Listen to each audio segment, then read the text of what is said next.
I wanted to start off with a sing-along, just to get the blood pumping, and I'm talking about my blood now. I'm going to split the room in half, and I'd like you guys to help me out here.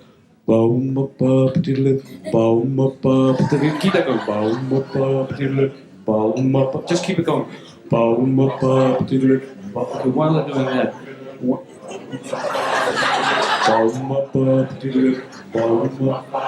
okay, what I'd like you to do is, I hate myself.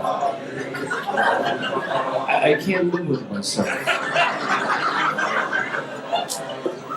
It's only an idea, folks. Okay, this is that's plenty. I'm not sure when that's over. This is that's the bad part, but it seems to be over. It is so nice to be working again, to be back in New York. I took off about 6 months. I had surgery this year for the first time in my life. Nothing serious, but I had never been hospitalized. And just before I went under, I heard the one thing you don't want to hear: "Where's my lucky scalpel?"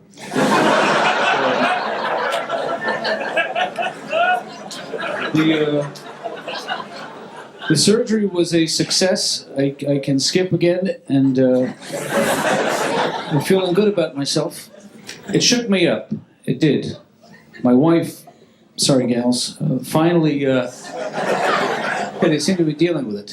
Finally convinced me to sign what's called a living will. If you're familiar with this term, basically it's a document that gives her the right, in the event that I become attached to some kind of mechanical device, to terminate my life. Well, yesterday I'm on the exercise bike. I actually have a very solid marriage, and we've married 10 years, and we thank you so much.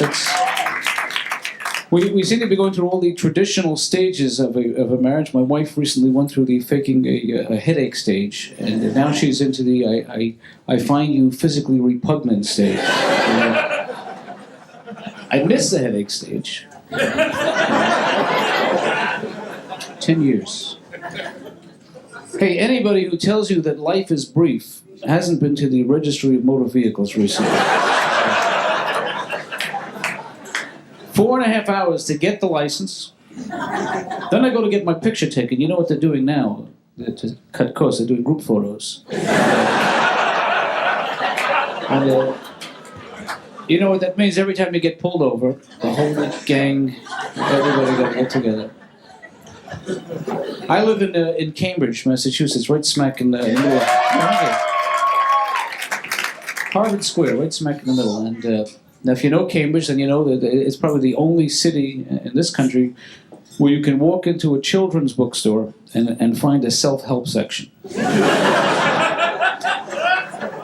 I saw a book yesterday for 5-year-olds called "Learning to Tie Your Inner Shoe." I was surprised. I wasn't shocked. My nephew goes to school there. He plays hockey on a non-goal-oriented team.